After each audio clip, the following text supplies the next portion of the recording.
Did you know that hemp can save the honeybee population? Not just honeybees, but many types of bees.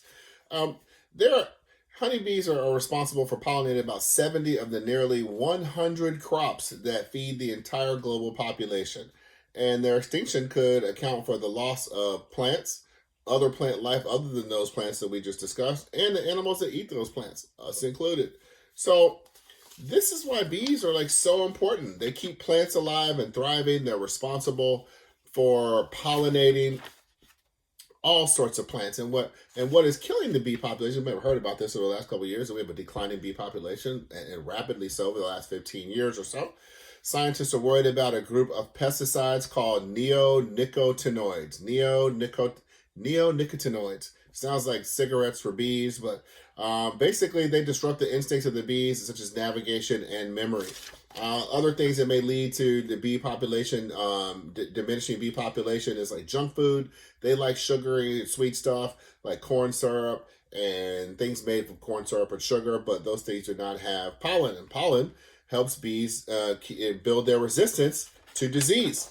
Bees give us stuff like they pollinate things like cantaloupe, pears, strawberries, watermelons, walnuts, cucumbers, grapes, eggplant, kiwi, apples, apricots, blueberries, avocados. And we can't live without those things. And we love these things, you know? So, how can hemp help?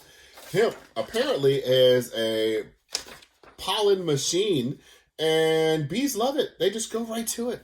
And especially like in places like in arid climates, like out west, where they don't have as many plants and flowers as we do here on the East Coast. As you see, I'm kind of a DC guy, but so this is how they can help, according to Colorado State University entomologist Dr. Whitney Crenshaw. It's shocking how valuable hemp as a pollen resource is for all kinds of bees. There's like thousands of kinds of bees, more than just honeybees. So who would have known this?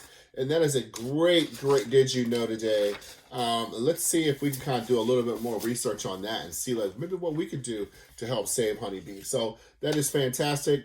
I'm Derek. This is Cherry Blossom Hemp, and that was today's Did You Know. We'll see you next week with another one. Thank you, and thank you. As always, like, subscribe, share, and if you feel like commenting, comment. All right, later.